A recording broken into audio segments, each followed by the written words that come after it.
Sobat Dunia Donghua, kita berjumpa kembali. Tanpa berlama-lama mari kita lanjutkan ceritanya. Selamat mendengarkan dan selamat berimajinasi. Saat pertanyaan itu terlontar, kelompok itu tiba-tiba menegang, seolah menghadapi bencana.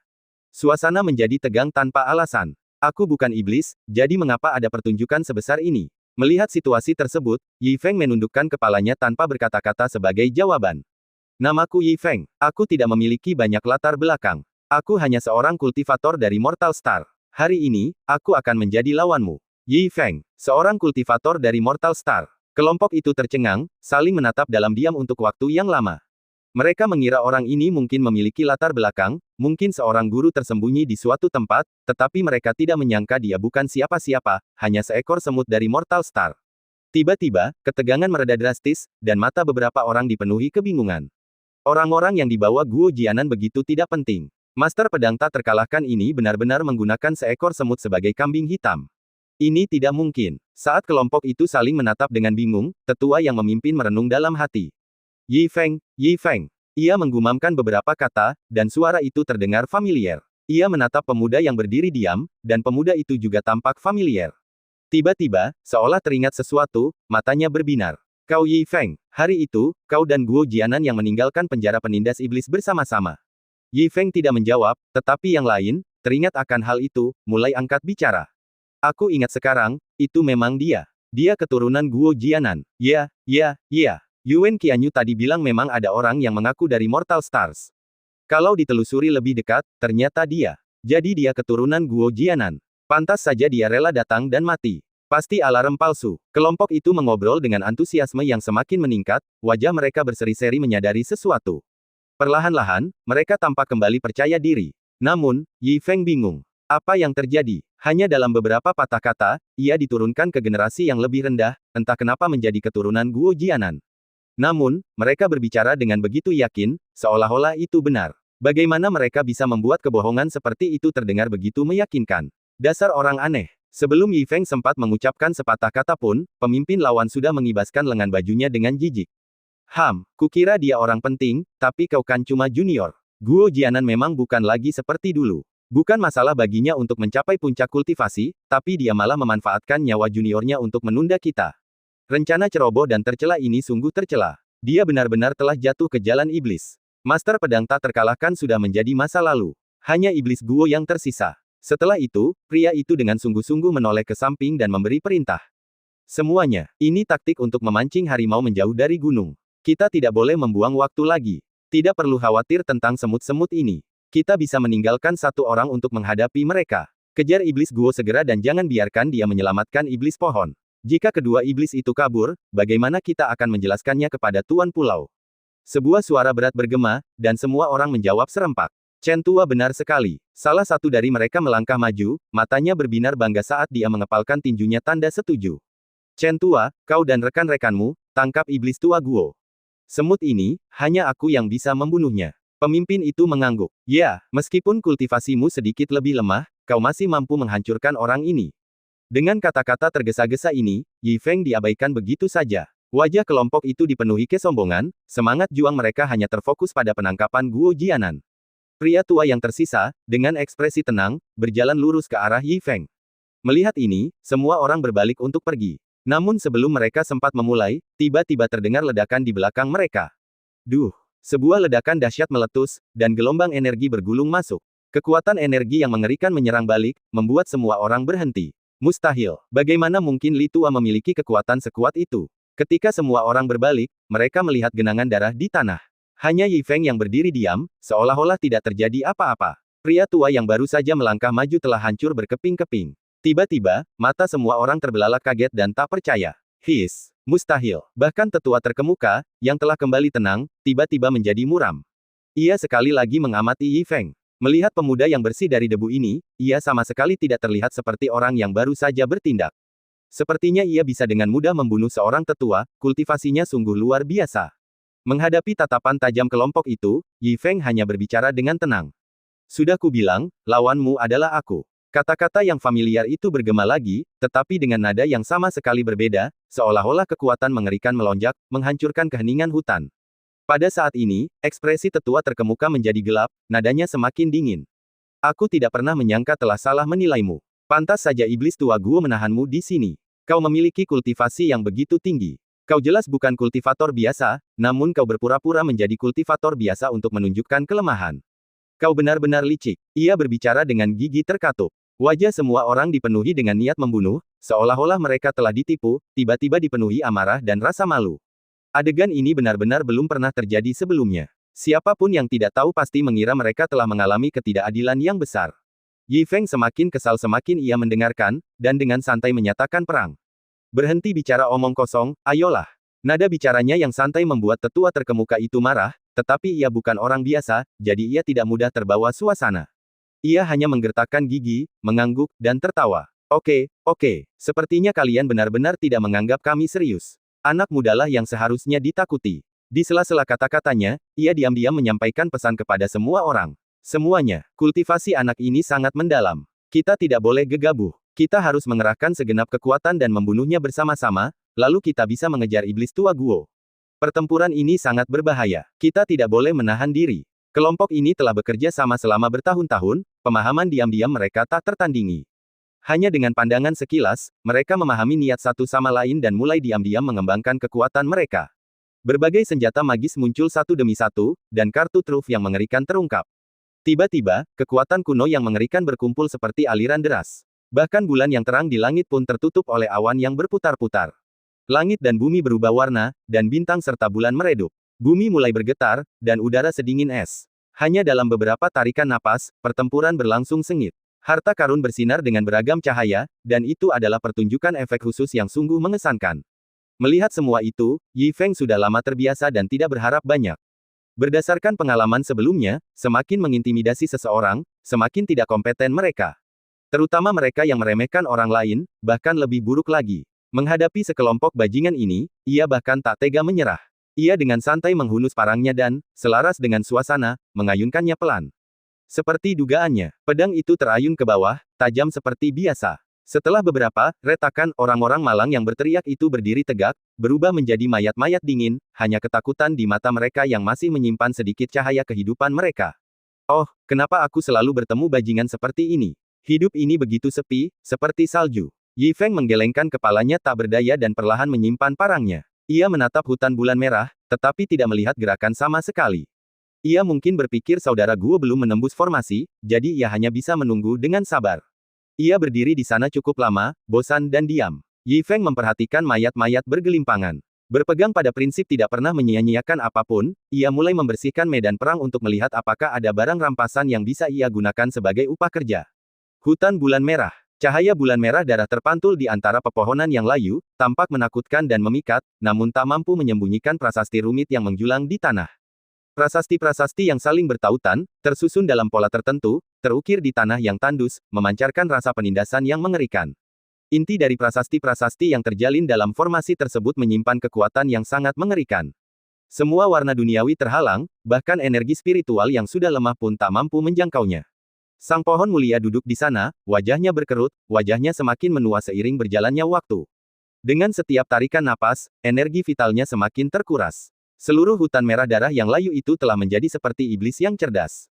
Di bawah pengaruh formasi itu mengancam akan menguras abis pohon mulia, mereduksi iblis yang kuat ini menjadi pohon mati. Menyaksikan sahabatnya semakin tua, hampir di ambang kematian, Guo Jianan, berdiri di tepi formasi, matanya dipenuhi kecemasan, terus-menerus menyalurkan energi spiritualnya untuk melucuti kunci itu.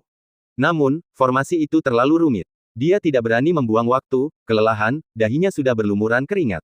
Dia hanya membuka 3 titik kunci formasi, jauh dari mencapai 10 kekuatan kuno yang dibutuhkan untuk menghancurkannya. Setengah jam telah berlalu, dan kecemasan Guo Jianan bertambah. Mendongak, dia melihat bahwa Tri Venerable sedang dalam kesulitan. Dia berkeringat deras karena kecemasan. Teman-temannya menderita, dan saudara Yi melindunginya dari bencana. Dia, yang dibebani harapan, membuat kemajuan yang sangat buruk. Tidak ada yang lebih disesalkan dari ini. Tiba-tiba, Guo Jianan merasa tak berdaya, bergumam dengan panik. Apa yang harus kulakukan? Aku tidak menyangka kultivasi orang-orang ini telah berkembang pesat, penguasaan formasi mereka jauh melampaui masa lalu mereka. Formasi 10 arah sunyi yang mereka buat bahkan lebih rumit dari yang kubayangkan. Aku khawatir formasi itu tidak akan hancur bahkan dalam 1 jam. Melihat wajah yang mulia pohon semakin menua, kecemasan Guo Jianan semakin menjadi-jadi. Tak ada yang mengkhawatirkannya di dunia ini. Bahkan menghadapi kecaman luas, ia tetap fokus. Guo Jianan sangat menyayangi beberapa teman lamanya yang tersisa. Ia memang telah berusaha sebaik mungkin, tetapi situasinya lebih buruk dari yang ia bayangkan. Ia tidak bisa ragu lagi. Jika ia tidak bisa menghancurkan formasi kali ini, Yang Mulia Pohon pasti akan musnah. Bahkan jika ia bisa menyelamatkannya lagi di masa depan, itu akan sia-sia. Sambil menggertakkan giginya, Guo Jianan menguatkan diri dan mengeluarkan lempengan giok itu. Meskipun tertekan, ia berusaha keras untuk berbicara, tetapi merasa seolah-olah beban seberat 1000 pon membebani tenggorokannya. Suaranya menjadi ragu-ragu dan rendah, dan butuh waktu lama baginya untuk mengucapkan sepatah kata pun. Yi, saudara Yi, formasi ini agak rumit. Saya khawatir setengah jam. Saya khawatir itu tidak akan cukup. Saya benar-benar malu. Saya hanya bisa tanpa malu meminta, saudara Yi, apakah Anda bisa memberinya sedikit waktu lagi? Begitu kata-kata itu keluar dari mulutnya, wajah Guo Jianan dipenuhi kecemasan dan rasa bersalah. Dia tahu betul bahwa permintaan seperti itu tidak masuk akal, dan terus terang, itu agak tidak tahu malu. Saudara Yi telah menunjukkan kesetiaan yang besar dengan berjanji untuk bertahan selama setengah jam melawan pengepungan. Bagaimana mungkin dia bisa memaksakan keberuntungannya dan meminta saudara Yi untuk menunda lebih lama lagi? Namun, situasinya ternyata di luar dugaannya. Menghadapi Master Pohon yang sekarat, Guo Jianan, meskipun dia tahu permintaan itu berlebihan, tidak punya pilihan selain berbicara dengan begitu berani. Penantian itu hanya beberapa tarikan napas. Pikiran Master Pedang tak terkalahkan itu kacau balau, tiba-tiba terjerat dalam dilema. Wajahnya memancarkan rasa kesulitan dan kegelisahan yang belum pernah terjadi sebelumnya. Ia menggenggam erat slip giok itu, tak berani mengucapkan sepatah kata pun. Di luar hutan, Yi Feng saat ini terkunci dalam pertempuran sengit, wajahnya dipenuhi frustrasi dan amarah. Setelah menghitung beberapa cincin penyimpanan, ekspresinya semakin muram, dan ia mengumpat sambil membuang segala macam sampah. Pisau yang buruk, patah hanya setelah 2 ayunan. Botol ini juga tidak lebih baik, bahkan terlihat lebih buruk daripada kepingan salju. Cincin ini hanya berisi beberapa ratus kristal abadi. Kau bercanda, mereka ini petinggi Pulau Angin Salju, dan yang mereka miliki hanyalah setumpuk besi tua. Mereka semua sangat miskin, hidup mereka sungguh menyedihkan. Mengumpulkan puluhan ribu kristal abadi yang telah dijarahnya, Yi Feng murka. Melirik mayat-mayat di kakinya, ia hampir mengumpat. Baru setelah menyimpan kristal abadi di cincin penyimpanannya, amarahnya perlahan mereda. Lupakan saja, sedikit daging pun bernilai beberapa kristal abadi. Lagi pula, kali ini kita menyelamatkan orang. Mari kita periksa cincin lainnya dulu, mungkin ada sesuatu yang tak terduga. Tepat saat ia hendak melanjutkan menghitung, sebuah getaran datang dari token giok di pinggangnya. Ia menariknya keluar dan menggunakan indera spiritualnya untuk memeriksa. Suara Guo Jianan yang terbata-bata terdengar pelan, nadanya tegas. Setelah mendengar apa yang ia katakan, Yi Feng bergumam. Waktunya tidak cukup. Sepertinya formasi ini cukup rumit. Mungkin tidak akan hancur dalam waktu sekitar 1 jam. Karena aku masih harus membersihkan medan perang, aku akan memberi saudara Guo sedikit waktu lagi. Menunggu 1 jam adalah satu hal, menunggu 10 jam adalah hal lain. Lagi pula tidak ada hal lain yang bisa dilakukan, jadi lebih baik aku mengumpulkan rampasan dengan hati-hati dan menunggu saudara Guo menyelamatkan saudara Su. Dengan pikiran ini, Yi Feng dengan santai mengirim pesan. Saudara Guo, jangan khawatir. Aku beri kau 20 jam lagi. Luangkan waktumu untuk menghancurkan formasi dan pastikan kau menyelamatkan saudara Su. Pesan itu berakhir. Yi Feng melanjutkan perjalanannya, mengambil cincin penyimpanan dari mayat lainnya dan menghitungnya dengan cermat, seperti seseorang yang sedang berburu harta karun di Gimdaring, matanya dipenuhi rasa penasaran. Di hutan bulan merah, Guo Jianan dengan gugup menggenggam slip giok itu, matanya dipenuhi kebingungan. Hanya butuh 10 tarikan napas, tetapi itu jauh lebih lama daripada puluhan ribu tahun di penjara iblis.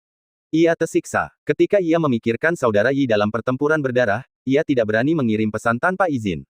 Rasa sesal bahkan muncul di mata pada saat ini. Slip giok mengirimkan getaran, mengejutkan tangan Guo Jianan. Dia tidak percaya bahwa saudara Yi benar-benar menemukan waktu untuk mengirim pesan selama pertempuran yang intens. Situasinya begitu mendesak sehingga ia bahkan tak perlu berpikir lagi, dan segera mengirimkan indera spiritualnya. Perintah ini membuat Guo Jianan tersentak kaget. 20 jam. Mata Guo Jianan tiba-tiba terbelalak kaget. Ia sudah terkejut menerima balasan dari Yi Feng, tetapi mendengar kata-kata ini, ia sama sekali tak percaya. Jelas bahwa saudara Yi pasti sedang menghadapi pengepungan dari banyak master. Di bawah serangan yang begitu mengerikan, ia bisa dengan tenang membalas pesan, nadanya terdengar ringan. Sungguh luar biasa. Baru setelah mendengar kata-kata, 20 jam, keraguan Guo Jianan kembali, matanya dipenuhi keterkejutan. Ada lebih dari selusin master yang mengelilinginya di luar hutan. Dalam situasi seperti itu, kesalahan sekecil apapun bisa berakibat kematian. Bahkan jika ia bisa bertahan, ia tak akan bertahan lebih dari setengah jam, dan paling banter, ia harus melarikan diri. Saudara Yi bisa mengatasinya dengan mudah, bahkan menjanjikan 20 jam. Tingkat kultivasi mengerikan macam apa yang dimiliki seseorang hingga begitu percaya diri. Tiba-tiba, Guo Jianan terkejut dan hatinya bergejolak, menyadari bahwa ia tampaknya telah meremehkan saudara Yi. Berdiri di tengah hutan, hanya bayangan-bayangan menakjubkan yang muncul di benaknya. Sehebat apapun pedang dan bayangan yang menutupi langit, sosok berbaju putih itu tetap bersih tanpa noda. Bahkan jika ada niat membunuh di langit, ia dapat mengatasinya dengan mudah. Sikapnya sungguh mendominasi dan transenden, tak tertandingi di dunia. Apapun yang terjadi di masa depan, saudara Yi pasti akan terkenal karena pertempuran ini. Guo Jianan tertegun untuk waktu yang lama, merasa sangat dalam. Baru saat itulah dia tampaknya memahami sifat mengerikan dari kultivasi saudara Yi. Mencengkeram Slip Giok, jantungnya berdebar seperti drum, sikap mantan gurunya benar-benar hilang, matanya dipenuhi dengan kekaguman dan kerinduan. Namun, Guo Jianan bukanlah orang biasa. Meskipun perbedaan tingkat kultivasi mereka yang sangat jauh membuatnya merasa sedikit bersalah dan malu, ia mengingat tanggung jawabnya dan memahami betapa sulitnya situasi yang dihadapi saudara Yi. Dengan cepat menyimpan Slip Giok itu, mata Guo Jianan dipenuhi dengan kesungguhan. Menghadapi sekelompok master, kau masih bisa dengan percaya diri menyatakan bahwa kau mampu bertahan selama 20 jam. Kau benar-benar layak untuk saudara Yi. Tapi aku, Guo Jianan, sama sekali bukan orang yang tak tahu malu. Jangan terlalu dipikirkan. Saudara Yi pasti sedang dalam kesulitan saat ini. Jawabannya yang santai pasti untuk meyakinkanku. Aku tidak boleh mengecewakan kemurahan hati saudara Yi, dan aku tidak boleh lengah sedikit pun. Guo Jianan menghela napas dalam-dalam, mengatur ketenangannya. Ia tahu segalanya. Kultivasi saudara Yi sungguh tangguh, dan ia memiliki rasa kebenaran yang tak tertandingi. Sekalipun ia bisa menghadapi para ahli dari luar hutan saat ini, dan ia telah menjawab dengan susah payah, segalanya tidak semudah kedengarannya. Jika mereka mengirim pesan ke Pulau Snowwind untuk meminta bantuan, situasinya akan menjadi tak terkendali. Memikirkan konsekuensi yang mengerikan, Guo Jianan menyingkirkan semua gangguan dan buru-buru menyalurkan kultivasinya untuk terus menghancurkan formasi. Pada saat itu, di bawah tekanan, ia tampak memasuki kondisi murni, tak terpengaruh oleh segala sesuatu di sekitarnya, sepenuhnya fokus menghancurkan formasi dan menyelamatkan nyawa. Sayangnya, penduduk Pulau Snowwind juga bukan lawan sembarangan. Formasi 10 arah Desolate, yang digunakan untuk menyegel Yang Mulia Pohon, adalah warisan kuno di antara formasi, yang diciptakan dengan kultivasi gabungan 10 individu. Menghancurkannya bukanlah tugas yang mudah. Bahkan dengan upaya maksimal Guo Jianan, membuka satu titik kunci pun terasa melelahkan. Tak lama kemudian, Yang Mulia Pedang tak terkalahkan berkeringat deras. Di tengah formasi, Yang Mulia Pohon, bernapas ringan, mengamati segalanya, matanya dipenuhi emosi. Ia tahu lebih baik daripada siapapun tentang sifat mengerikan formasi 10 arah Desolate. Bahkan dengan beberapa master teknik formasi yang hadir, mereka tidak akan berani mengklaim mampu menghancurkannya. Penatua Guo telah berhasil membuka beberapa poin kunci dalam formasi itu sendirian. Kultivasi dan penguasaan teknik formasinya cukup untuk mengejutkan puluhan juta kultivator, sungguh layak menyandang gelar master pedang tak terkalahkan. Meskipun kemajuannya melambat, itu wajar. Yang Mulia Pohon mengamati situasi dengan tenang, matanya dipenuhi rasa bersalah dan rasa bersalah. Meskipun vitalitasnya terus menurun seiring berjalannya waktu, wajahnya tetap dipenuhi emosi. Namun, formasi itu sungguh mengerikan. Auranya semakin melemah, dan bahkan berdiri dan menatap teman lamanya pun menjadi semakin sulit. Matahari terbit, bulan terbit kembali. 12 jam berlalu dalam sekejap mata. Yang Mulia Pohon akhirnya menyerah, duduk kaku seperti pohon mati. Tubuhnya, yang sudah terkekang oleh kultivasinya, terus-menerus terkuras oleh vitalitasnya yang terus terkuras. Kini, tak ada sedikit pun kekuatan yang tersisa. Melalui penglihatannya yang kabur, Guo Jianan berhenti, raut wajahnya tampak bingung. Ia mendongak, tatapannya dipenuhi kepahitan. Guo Jianan ragu-ragu sejenak sebelum akhirnya mengepalkan tinjunya dan berbicara dengan susah payah. Yang Mulia Pohon, aku malu tidak bisa lagi menghancurkan formasi dan menyelamatkanmu. Keduanya telah saling kenal selama puluhan ribu tahun, dan mereka langsung tahu isi pikiran masing-masing. Sebelum Guo Jianan sempat menyelesaikan kalimatnya, Yang Mulia Pohon yang lemah itu memaksakan senyum dan mengangguk. Tuan Guo, tak perlu bicara lagi. Aku bukan pengecut, dan aku mengerti pentingnya kebenaran. Aku melihat semuanya tadi malam, dan aku tahu saudara Yi masih di luar sana menahan para penguasa Pulau Angin Salju. Kau dan saudara Yi baru saja bertemu secara kebetulan, namun kau telah memperlakukan kami dengan begitu adil. Jika kita membiarkan saudara Yi terus berjuang sendirian, bukankah itu akan membuat dunia menertawakan kita? Kata-kata itu begitu kuat, diucapkan dengan hampir seluruh kekuatannya. Mata Guo Jianan berbinar, dan untuk sesaat ia tak tahu harus berkata apa. Yang Mulia Pohon hampir putus asa. Jika dia menyerah menghancurkan formasi sekarang, dia pasti akan binasa. Menghadapi situasi hidup dan mati seperti itu, dia tetap berpikiran jernih dan teguh dalam kebenarannya. Berapa banyak orang di dunia yang bisa menandinginya? Kata-kata yang menentukan ini penuh dengan kesetiaan dan harga diri. Klan iblis yang kuat ini telah mengalami pasang surut yang tak terhitung jumlahnya, dan juga telah memanggil angin dan hujan untuk mengguncang satu sisi. Hingga saat-saat terakhir hidupnya, dia masihlah seorang Tri-Venerable yang transenden. Melihat teman lamanya mencoba berbicara, Guo Jianan terdiam. Bahkan jika dia memiliki ribuan kata untuk diucapkan, dia tidak dapat mengucapkan sepatah kata pun.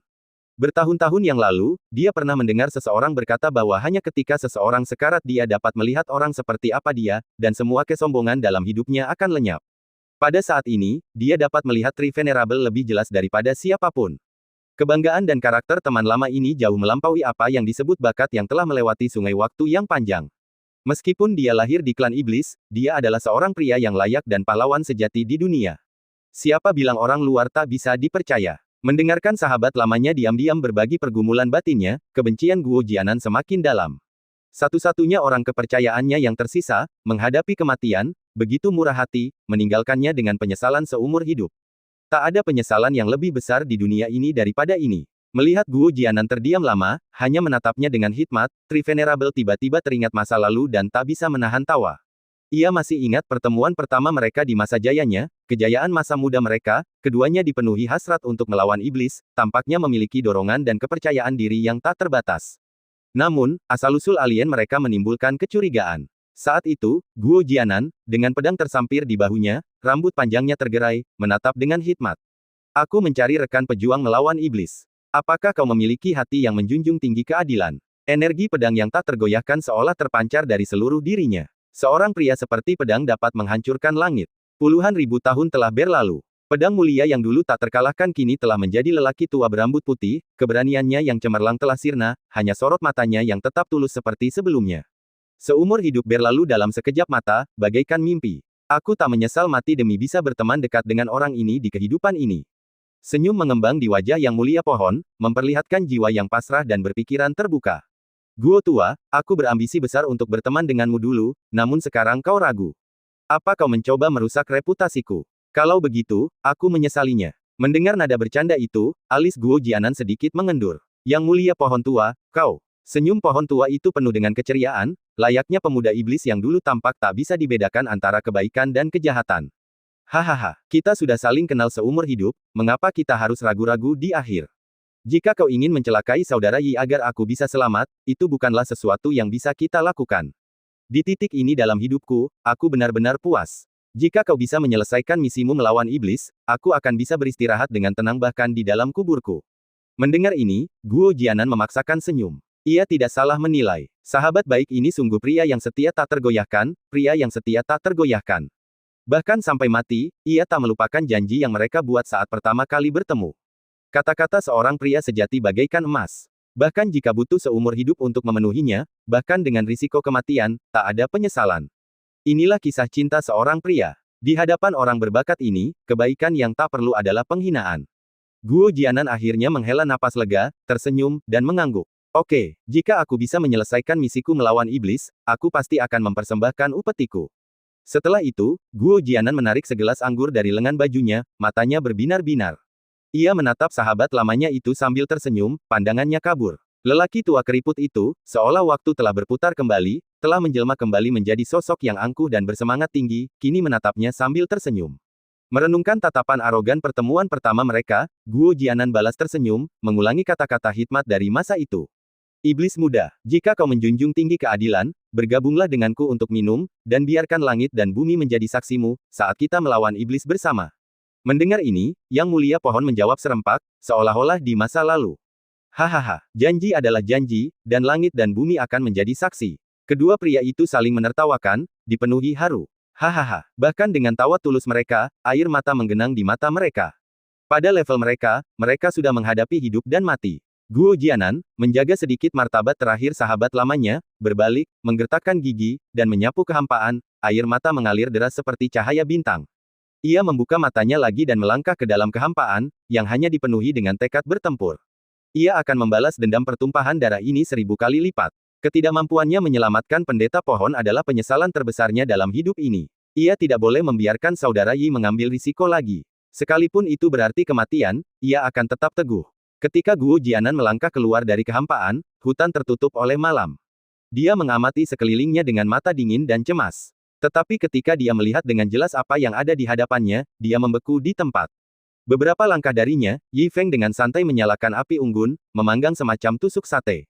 Ia tampak santai dan tenang, tidak seperti hendak terlibat dalam pertempuran besar. Lebih seperti sedang bersantai. Guo Jianan tertegun. Ia bergegas kembali dengan raut wajah seperti sedang berperang, mengantisipasi pertempuran dan tidak yakin dengan situasi saudara Yi. Ia siap bertarung sampai mati. Ia tidak menyangka akan menghadapi situasi ini. Untuk sesaat, amarah dan kecemasannya terpancar di wajahnya, dan hanya keheranan yang memenuhi wajahnya. Setelah beberapa tarikan napas mengamati, Guo Jianan tampak tersadar. Ia bergegas maju dan memberi hormat. Saudara Yi, di mana para tetua paviliun Feng Shui itu? Apa kau terluka? Sebuah suara khawatir menggema, dan Yi Feng berbalik dan melihat saudara Guo. Bingung melihatnya datang sendirian, ia berdiri. Hei, kenapa kau sendirian? Di mana saudara Su? Pertanyaan itu langsung menusuk. Guo Jianan mengangguk malu, mengepalkan tinjunya dan berbicara dengan suara rendah. Yang mulia pohon, saudara Yi, maafkan aku. Pengetahuanku tentang formasi terbatas. Formasi 10 arah yang sunyi terlalu rumit dan tak terpahami. Aku tak bisa menghancurkannya dalam waktu sesingkat itu, jadi aku terpaksa menyerah.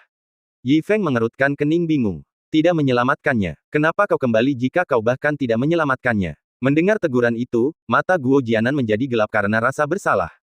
Saudara Yi, maafkan aku. Para tetua itu bukan orang yang mudah ditaklukkan. Meskipun saudara Yi sangat terampil, kami berdua tahu kami tak bisa mengalahkan 4 orang dengan 2 tinju.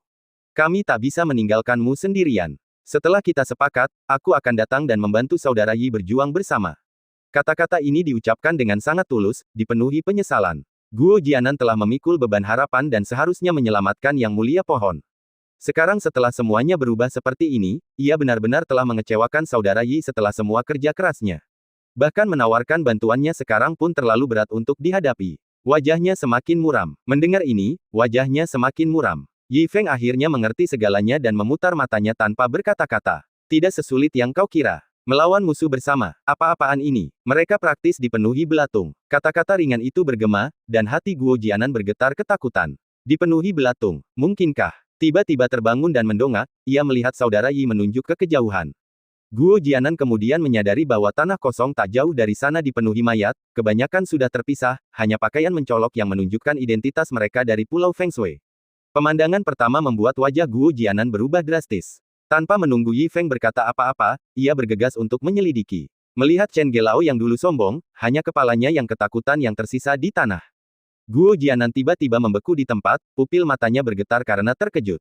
Melihat sekeliling, mayat-mayat itu semuanya adalah mantan Gelao yang bermusuhan.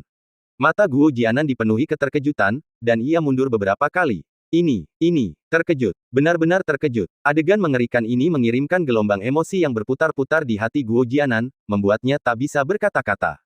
Ia belum pernah menyaksikan hal yang begitu mengerikan seumur hidupnya. Mereka adalah anggota berpangkat tertinggi di Pulau Angin Salju, banyak di antaranya veteran. Menghadapi barisan seperti itu, ia hanya tahu segelintir orang yang bisa bertahan sehari, dan bahkan mereka yang lebih kuat pun hanya dikenal dalam legenda. Dan sekarang, semua master yang dulu terkenal itu telah musnah, tubuh mereka berserakan seperti semut di hutan.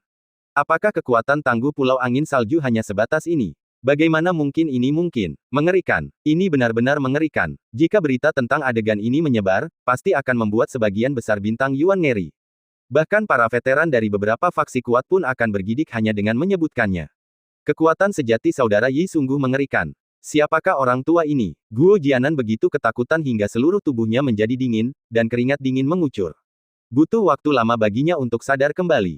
Melihat sikap tenang Yi Feng lagi, keterkejutan di matanya semakin dalam.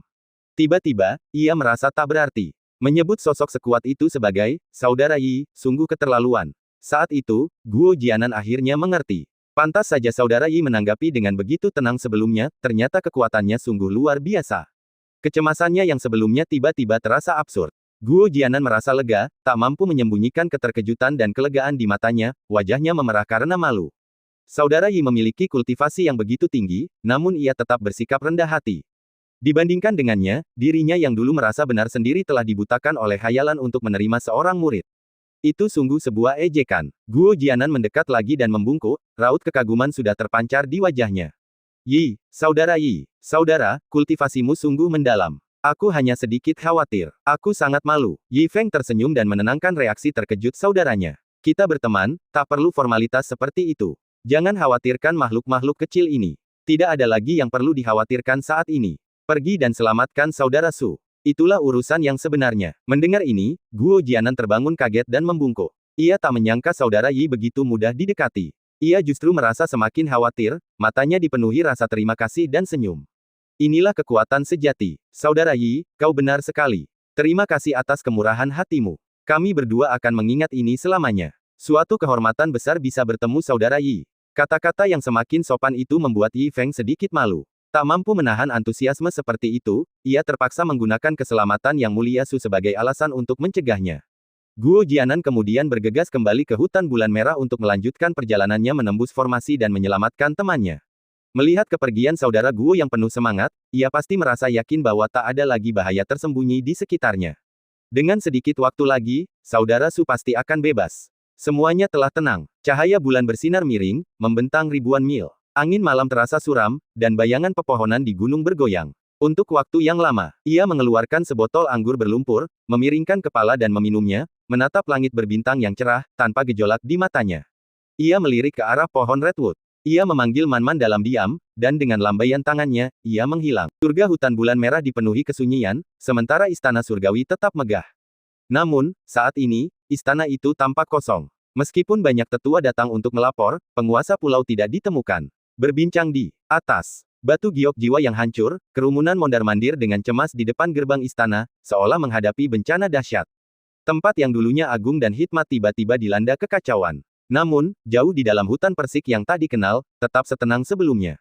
Penguasa Pulau Luo Tianbei duduk bersila di dalam, memutar-mutar manik-manik giok kuno di tangannya. Pelipisnya yang memutih menunjukkan tanda-tanda waktu. Untuk waktu yang lama, ia tetap diam, seolah sama sekali tidak menyadari peristiwa di Pulau Angin Salju. Tiba-tiba, tali kuno yang mengikat manik-manik itu putus, menumpahkan manik-manik giok ke tanah.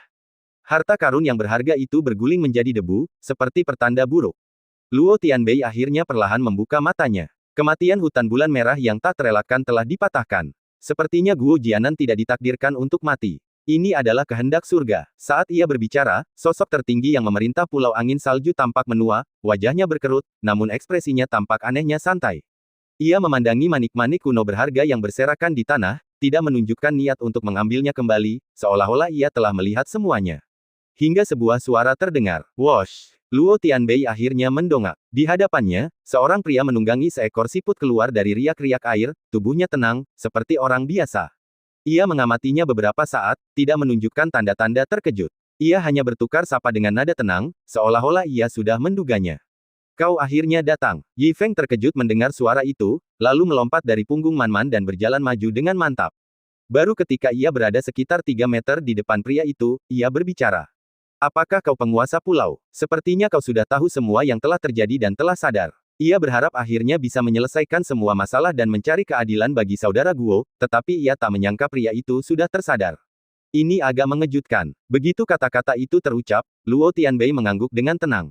Tentu saja. Lagi pula, aku telah memerintah Pulau Snowwind selama puluhan ribu tahun, jadi aku tidak buta atau tuli. Pertempuran seperti di hutan bulan merah pasti luput dari perhatianku. Di tengah kata-katanya, mata Luo Tianbei berbinar-binar penuh kebencian. Tuan, kultivasi Anda jauh melampaui kami. Saya rela kalah dari Anda. Kenalan dengan Guo Jianan sungguh sebuah berkah. Pemenang menang, pecundang terkutuk. Tapi sebelum aku mati, bisakah kau katakan yang sebenarnya tentang dirimu? Mengenai klaim sebagai kultivator biasa, tak perlu kusebutkan. Aku menyerah dan menerima semua konsekuensinya. Aku hanya ingin tahu siapa yang telah mengalahkanku. Mendengar ini, Yi Feng tak kuasa menahan diri untuk menatapnya dengan kagum. Pemilik pulau ini sungguh berkarakter. Bahkan dalam kekalahan, ia tetap tenang. Ia memiliki kemampuan untuk bangkit dan melepaskan, seorang pahlawan sejati. Kemurahan hatinya ini saja telah melampaui sampah sebelumnya 1000 kali lipat. Namun pada akhirnya, Yi Feng bingung. Siapakah aku? Dihadapkan dengan pertanyaan ini, ia tiba-tiba merasa tersesat. Dahulu kala di kota Pingjiang, ia pernah menjadi guru sebuah perguruan bela diri dan mentor bagi orang lain. Meskipun hanya manusia biasa, ia menjalani kehidupan yang riang dan penuh pengertian. Ia menjalani kehidupan yang sederhana, menikmati hidup yang riang. Kemudian, seiring sistem berangsur-angsur bangkit, Yi Feng akhirnya memulai jalan menuju keabadian. Namun, didorong oleh ambisi bunuh dirinya, ia terus berjuang, kognisinya terus-menerus dihancurkan dan dibangun kembali. Manusia biasa, kultivator bintang biasa. Identitas masa lalu ini tampak hanya sebutan sementara, tak mampu menangkap seluruh hidupnya. Saat pikirannya berpacu ke masa lalu, Yi Feng tiba-tiba merasa hampa. Ia mendongak. Di seberang langit yang tak berujung, awan bersinar seperti brokat, tampak menyilaukan, tetapi cepat berlalu. Hanya matahari yang terik menggantung tinggi di langit, menerangi segalanya. Di dunia yang begitu luas, seorang individu tak berarti apa-apa. Terlepas dari statusnya, ia tak lebih dari seekor semut. Mata Yi Feng berkilat penuh emosi, dan ia hanya bisa mengungkapkan pikirannya dengan lembut. Aku bahkan tak tahu siapa diriku sebenarnya. Berpakaian putih, ia menatap langit. Matanya seakan menyimpan lautan bintang, dan kata-katanya sungguh tak terpahami. Luo Tianbei tertegun sejenak. Ia mengikuti tatapannya, menatap langit, membeku dalam keheranan untuk waktu yang lama. Kemudian, seolah akhirnya memahami sesuatu, ia mengangguk perlahan, kelegaan tampak jelas. Aku mengerti. Aku tak menyesal kalah darimu dalam hidup ini. Dengan beberapa patah kata yang penuh emosi, Luo Tianbei perlahan menutup matanya. Hanya dalam beberapa tarikan napas, sang penguasa pulau mulai menua dengan cepat, wajahnya tampak layu, dan dia duduk untuk beristirahat dengan tenang. Dan cerita pun berakhir, nantikan cerita selanjutnya. Terima kasih telah mendengarkan.